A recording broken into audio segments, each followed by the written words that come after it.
mais um episódio de Talkers on Board, direto da Fenatran 2024, sempre com convidados especiais. Esse episódio está bem especial. Eu já vou startar aqui com o nosso assunto, que é ESG além da sigla. E antes de apresentar aqui os nossos convidados, vamos contextualizar você que está aí acompanhando a gente. As práticas de ESG estão sendo cada vez mais integradas nas estratégias de grandes corporações. E aí não apenas como uma resposta à pressão de investidores, de reguladores, mas também como diferencial competitivo e o compromisso com um futuro mais sustentável e responsável.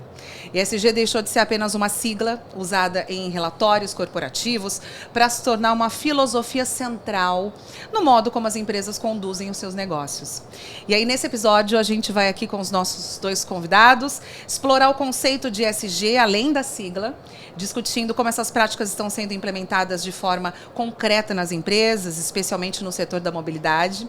Vamos abordar os desafios para a reputação e os resultados financeiros das empresas, além de como contribuir para o impacto positivo no meio ambiente, nos negócios e também na sociedade. Junto comigo aqui, na Fenatran 2024, roubamos o senhor Daniel Randon, que é presidente da Randon Corp. Muito bem-vindo. Muito obrigado, Juliana. Muito obrigado, Alan, pela essa oportunidade aqui de discutir a questão do ESG, que para nós é uma oportunidade cada vez maior de consolidar um projeto na história de 75 anos da Randon Corp. Ao lado aqui do Daniel, Alan Holzman, que é diretor de estratégia de negócios da Volvo. Bem-vindo também, Alan. Muito obrigado. Obrigado pelo convite. Realmente, para mim, é uma honra estar aqui com vocês. Uma empresa que é parceira nossa desde o primeiro momento, né, em muitos diferentes segmentos. E para falar de um tema que realmente para nós ele é muito importante e muito grato. Muito bem. Para quem está assistindo a gente agora, vamos começar do começo, não é? O que é ESG além da sigla? O que significa, na prática, adotar uma estratégia ESG além de apenas cumprir obrigações legais ou responder ali às pressões do mercado? Bom, no nosso caso, Randon Corp, a gente sempre comenta que a Randon sempre trabalhou as questões de ESG na sua história, não é algo de novo. A própria questão quando se fala de governança é um exemplo. Desde a década de 70, quando abrimos o capital, começou todo um processo de governança, desde conselhos, conselho fiscal, auditoria, né? Então é um trabalho de evolução contínua e esse é importante. E a mesma coisa do meio ambiente, desde a década de 90 nós temos ISO 14000 nas nossas autopeças. E na parte social sempre foi um trabalho muito da visão dos fundadores, o próprio meu pai, meu tio, que mais de 40 anos aí nós temos a Cooperando, há mais de 20 anos projetos sociais como o Florescer, que é um contraturno de jovens aí de 6 a 17 anos, que hoje são aproximadamente 1.300 jovens, né, entre nossos e parceiros, e reforça, né, o que a gente tem trabalhado sempre numa visão que o ESG ele tomou muito mais velocidade nesse momento da pandemia, que era um momento crítico que se fala, puxa, qual que é o propósito da empresa, o que nós vamos entregar além do produto, junto ao cliente, junto à sociedade. Então tem essa cobrança. E o que é o além do ESG para nós é uma oportunidade ímpar de fomentar nossas lideranças, trazendo novas tecnologias disruptivas e principalmente buscando essa parceria junto com nossos stakeholders e os clientes de uma forma de sermos mais competitivos e disruptivos. Então, para nós é uma mobilização e tem resultados importantes, principalmente, como você falou no início, na questão de marca e reputação. Então, para nós é uma vantagem competitiva e nós vemos como uma oportunidade da empresa se destacar e se posicionar no mercado que cada vez mais cobra que as empresas tragam tecnologia e valor agregado aos seus negócios. De verdade, né? Agora vem cá, na opinião de vocês, o conceito ESG é mais uma responsabilidade ética ou é uma oportunidade de negócio para as empresas? Acho que são as duas coisas. A Volvo é uma empresa escandinava e a relação dos escandinavos com o meio ambiente ela é ancestral, né? São os valores fundantes da Volvo é qualidade, segurança e meio ambiente desde a década de 20, né? Quando foi lançado em 1928, quando foi fundado já estava muito antes de se tornar parte da agenda internacional, esse assunto se tornar tão importante e tão urgente. Então ele está no DNA do povo sueco, porque se eles não se relacionarem bem com os elementos do meio ambiente, eles morrem, basicamente.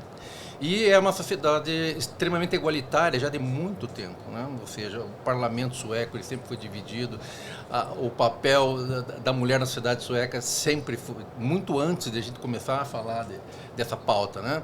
Então a sociedade já traz em si esses valores embutidos. Então, naturalmente, esses pontos já fazem parte do nosso planejamento estratégico de muito tempo. Recentemente, lógico, isso tornou-se KPIs, né? Então, dos 3 grandes elementos lá que compõem a nossa estratégia, começa, claro, o sucesso do cliente, a questão de proteger a rentabilidade e o crescimento do negócio, e o terceiro elemento realmente são as pessoas. E aí que está toda a pauta ESG está contida. Então ele está lá no ponto mais alto possível da nossa governança e dos nossos KPIs. Então ali dentro desses objetivos estão todos os assuntos relacionados a emissões de carbono, a questão de responsabilidade social e desenvolvimento de pessoas, metas como, por exemplo, inclusão de lideranças de forma igualitária entre os gêneros. Temos objetivos colocados para isso, né? Tanto nas questões operacionais quanto de liderança, isso está claramente estabelecido, né? Então, isso são questões realmente que não são meramente éticas, elas passam por isso, principalmente nas questões de responsabilidade social, que nós não temos nenhum compromisso formal ou legislação sobre isso. Mas a questão, por exemplo, de inclusão, né? A igualdade de gêneros, a gente tem acesso a mais de 50% do mercado de trabalho, né? Então, se você abre mão disso, hoje com toda a questão que nós temos de dificuldade de mão de obra, você está abrindo mão do mercado, de um potencial criativo que nós não podemos abrir mão disso. Então, deixou de ser, é uma questão urgente e de negócio, né? Então, além de todas essas outras questões. Então, ele está mais alto possível nos objetivos da empresa e com objetivos bem estabelecidos. Agora, como que o setor das indústrias automotivas tem integrado aí práticas ESG nas suas operações diárias? Queria que vocês compartilhassem exemplos concretos de iniciativas ESG bem-sucedidas. Nós temos um primeiro exemplo que uma das coisas que nós estamos hoje, quando a gente vai desenvolver um projeto, a primeira coisa que nós trabalhamos já é a questão de pegada de carbono, né? Então a Fras-le, por exemplo, lançou esse tempo uma sapata ferroviária né, para frenagem. E desde o desenvolvimento do processo, as matérias-primas, desde trabalhar o fornecedor até a entrega final, a gente conseguiu reduzir 43% a pegada de carbono. Então, esses são destaques importantes. Então, hoje, por exemplo, vamos fazer um investimento para a questão de energia, né? Então, a Fras-le investiu agora, recentemente, numa caldeira de biomassa, que praticamente já atinge só a Fras-le a meta que nós temos como grupo de reduzir em 40% as emissões de gás com efeito estufa até 2030. Então isso faz com que o próprio planejamento, as estratégias hoje estejam dentro do grupo sempre linkado, vendo a questão dos KPIs, né, ou a questão das metas. E principalmente no nosso caso, nós em 2021 nós divulgamos a nossa ambição em ESG, como uma questão de uma oportunidade de posicionar, claro, onde nós queremos chegar. E isso faz com que as coisas, qualquer desenvolvimento, investimento dentro da empresa, ele passa sempre com um olhar de qual que é o impacto que vai ter no meio ambiente, questão de governança ou até, né, a questão social. Então isso para nós tem reforçado. E as próprias questões da pandemia mostrou na hora de social o trabalho que as empresas têm feito, como também agora recentemente no Rio Grande do Sul, a questão das enchentes, né? Então a gente mostra que não adianta só falar, é walk the talk, né? Se escreveu, tem que fazer, tem que estar dentro do propósito, que nosso propósito a gente fala em conectar pessoas e riquezas gerando prosperidade. Mas sempre é muito claro, né? Então hoje tem vários desenvolvimentos e processos, né? E que nem eu falei do início da pegada de carbono, é uma oportunidade ímpar que nós vemos hoje de chegar para o cliente e junto com os fornecedores, todos os stakeholders, nesse processo de trazer novos desenvolvimentos e ainda trazer valor agregado. E sair daquele mindset que tudo que precise para reduzir a pegada de carbono, para melhorar, é custoso. Às vezes consegue mudar processos, reduzir dependência de matérias-primas que podem ser, que têm um impacto negativo para o meio ambiente, além de questões de custo também, né, para a empresa. Então tem oportunidades enormes de mudar o mindset e investir cada vez mais. E aquela velha frase, né? Se tu quer saber como eu me comporto, me diga como é que você vai me medir, né? Sabendo como eu vou ser medido, é assim que eu vou me comportar na empresa. Então, a questão de ESG, para nós, tem sido muito importante como uma visão de metas e desafios importantes que a empresa tem se mobilizado dentro do propósito nosso, né? Bom, ainda em práticas ESG no setor automotivo, Alan, de que maneira os princípios de ESG estão aí mudando a forma como as empresas gerenciam as suas cadeias de suprimento e se relacionam com os fornecedores? Então, nós temos, dentro da questão de pegada de carbono, tem os 3 escopos, né? Tem o escopo 1 e 2, que são a nossa pegada da fábrica. Esse, para nós, na verdade, ele acaba sendo o mais fácil. Porque nós já temos energia certificada, energia verde, nós temos tratamento de resíduos aterro zero já na fábrica, tem uma série de tratativas lá de aproveitamento de sucata, coisas do tipo. Então nós já estamos praticamente com os objetivos de o escopo 1 e 2 atingidos. Tem muitas oportunidades ainda, mas para nós ele acaba sendo super tranquilo. No entanto, o nosso escopo 3, que é o impacto que os nossos produtos causam no mercado, ele é o grande desafio. Porque, lógico, os caminhões emitem CO2. E na Europa é demanda legal já. Existe lá em 2025, 2020, tem uns marcos que nós temos que atingir de emissões de carbono que implicam em multas astronômicas. Quem não cumprir vai estar basicamente fora do mercado. E além das questões legais, que no Brasil virão, ainda não estão estabelecidas, já estamos estudando junto com o governo quando vão ser os marcos, né, de descarbonização. Mas tem um grande compromisso moral, que é nós somos signatários dos acordos de Paris e do Science Based Target. E lá a gente define qual é o roadmap, quais são os caminhos que você vai se comprometer a descarbonizar nas próximas décadas, né? E são duríssimos. Então isso está bem estabelecido e aí tem grandes desafios, né? Então, na parte você veja ali implicações legais e de compromissos com a sociedade. Então, nós estamos ali fazendo alguns statements, algumas declarações, alguns comprometimentos perante a sociedade que nós vamos ter que entregar. Isso tem realmente, vamos dizer, consequências fortíssimas para o nosso negócio, né? Tem investimentos altos, tem a questão realmente de clientes nossos que também são signatários. Esse acordo de hoje tem cerca de 8 mil signatários, né? Todas as grandes multinacionais estão aderindo a esse pacto, né? Então, essas empresas, esses nossos clientes também estão comprometidos com essa pegada de descarbonização. Eles vão exigir da gente também que tenhamos produtos adequados para isso, né? Então, em relação à pegada de carbono, é por aí. Agora, falando de desafios, como é que as empresas podem medir e reportar o impacto real das suas práticas ESG? E quais as métricas são mais eficazes para monitorar todo esse progresso? A grande preocupação, né, hoje é o famoso greenwashing, né? Então, acho que tem uma preocupação. Como o Alan falou, hoje nós estamos aí olhando a PL do crédito carbono, que ainda estava no Senado, foi para a Câmara, agora voltou para o Senado. Informação que eu tenho que parece provavelmente num processo final. E isso que é importante entender também, né? Porque no Brasil, às vezes, a gente fica muito preocupado, porque ainda mais empresas como Volvo, a própria Randon Corp, no nosso caso também como capital aberto, nós seguimos todas as regras de contabilidade, próprio que nós temos agora para 2026, né? Que a CVM já trouxe aí, que não tem que botar o impacto, né, da questão do ESG na contabilidade.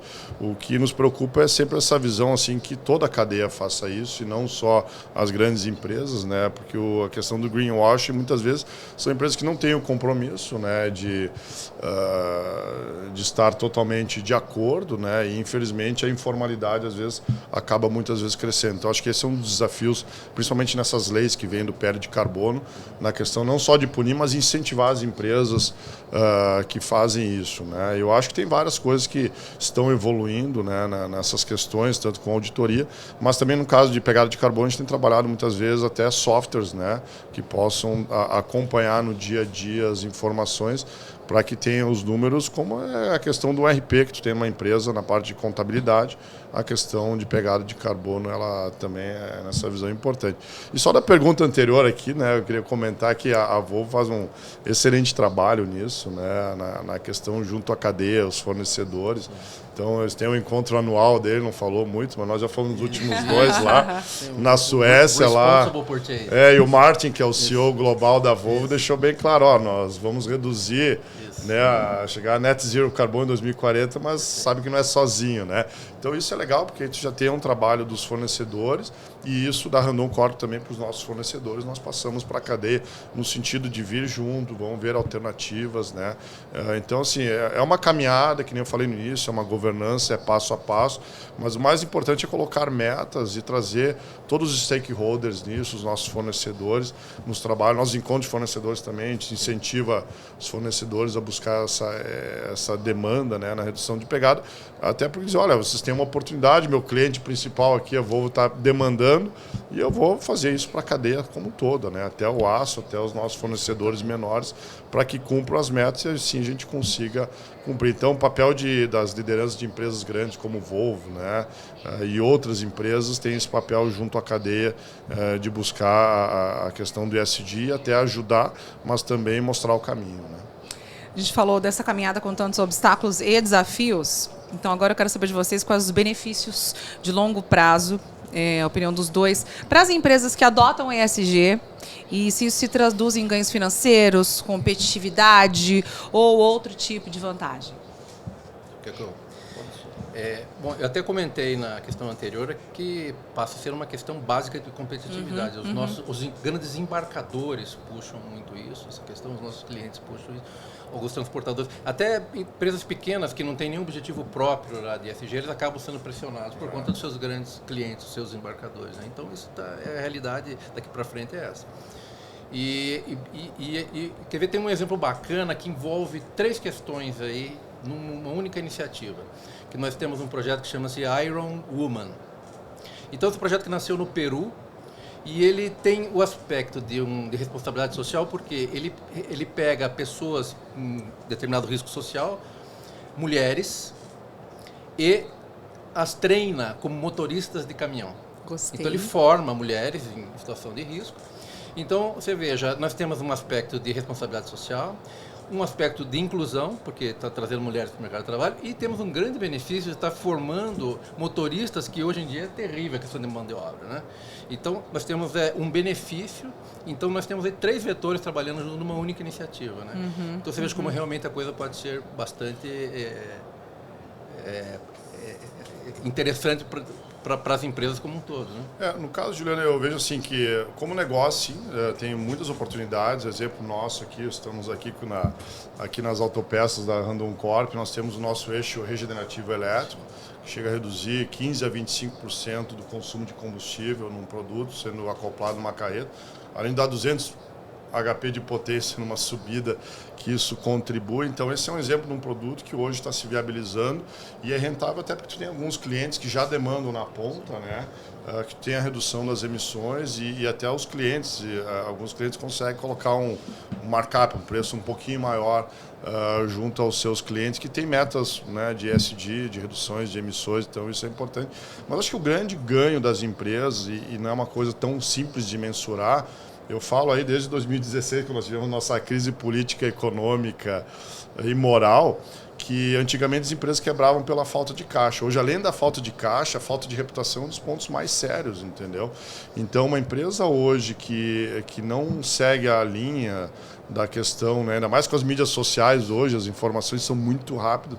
Então, para destruir hoje uma empresa pela questão de falta de reputação é muito fácil. Rápido. E muito rápido, né? Então, por isso que é importante as empresas tomarem essa posição, porque ganha força na marca, tem um reconhecimento. Então, sem dúvida, hoje, quando tu fala da Volvo, tu conhece a história da Volvo, tu sabe a importância e esse posicionamento se diferencia como um produto. Então, o cliente na ponta que tem um propósito, o cliente na ponta que entende a importância, né, do seu propósito, vê, sem dúvida, um valor agregado na Volvo por esse posicionamento muito mais forte que muitas vezes outras montadoras, né, de outros países que não têm essa história e posicionamento. E nós, como Randon Corp, seguimos nessa linha, acreditamos que é um investimento também em marca, é um investimento em reputação e principalmente que as empresas têm que se posicionar onde elas querem chegar e como, né? Isso é muito importante. Estamos falando de Volvo, estamos falando de Randon Corp. Como é que esse compromisso aí que a gente já falou das duas empresas com o ESG pode ajudar a atrair investimentos e talentos nesse mercado cada vez mais preocupado com sustentabilidade e responsabilidade corporativa? Nós temos um exemplo, nós tomamos um empréstimo via o IFC a quarta vez, né? International Finance, agora faltou o C, mas o IFC é uma instituição que tem financiado projetos importantes, é um selo financeiro importante, quer dizer que é uma empresa que está de acordo, né? Ficaram 2 anos lá na empresa, pela quarta vez, mais 2 anos entrevistando, e queriam saber se a fala de qualquer colaborador, até o presidente do conselho, tinha um alinhamento, e no final nós conseguimos tomar aí 2 empréstimos para a Randon Corp e a própria Frasle Mobility, com reduções de custo caso atinjamos as metas de ESG. Então é um exemplo financeiro que é importante, então tem oportunidades quando a gente vê na questão financeira e na questão da atração de talentos, sem dúvida, quando a gente fala de marca empregadora, esse posicionamento forte na questão social, de governança ambiental é importantíssimo. Hoje as pessoas não querem trabalhar numa empresa que não tenha uma boa reputação, isso é mais do que claro. Uhum.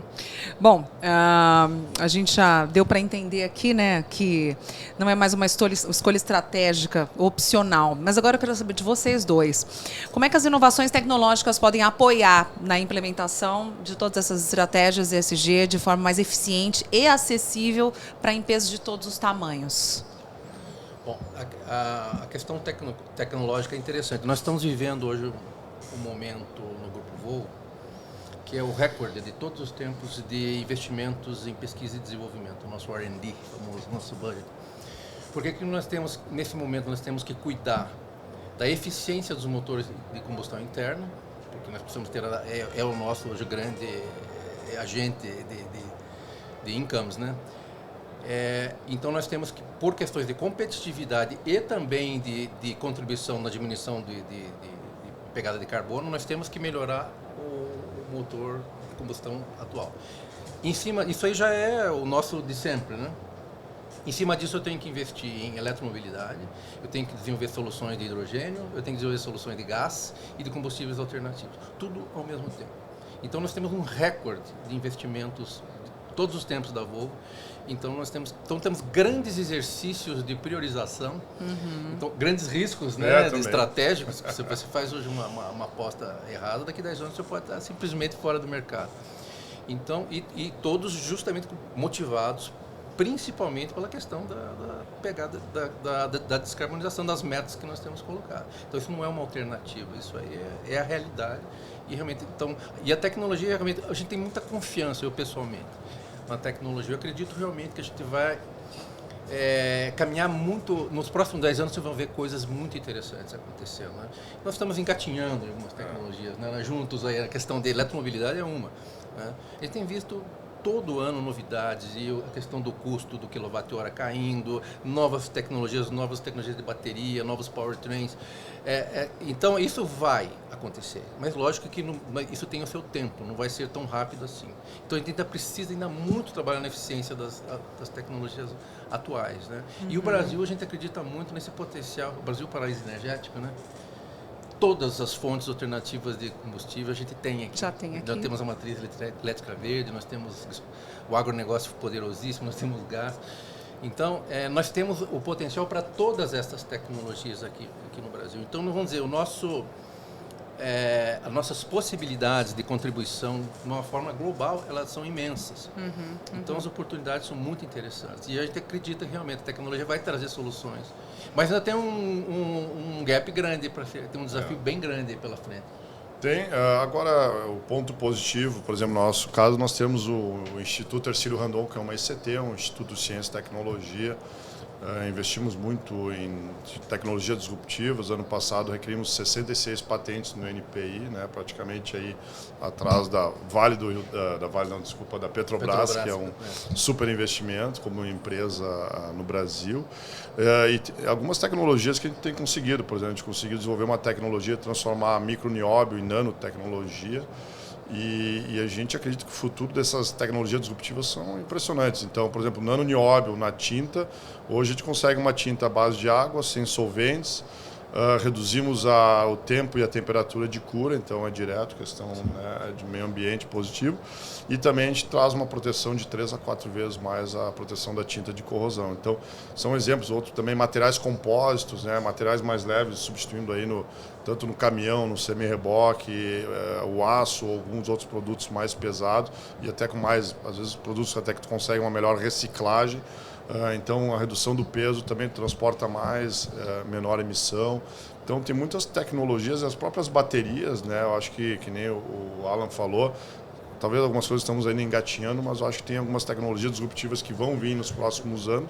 E o mundo da tecnologia é cada vez mais exponencial, né? Uma coisa que se fazia com 5 anos, agora em 3 e daqui a pouco vai ser em 1 ano. Então, essa é a parte positiva, né? E como o Alan falou, a Randon Corp, a Volvo tem investido muito em P&D, na parte de pesquisa e desenvolvimento, como oportunidade de gerar novos negócios e novas oportunidades. Muito bem.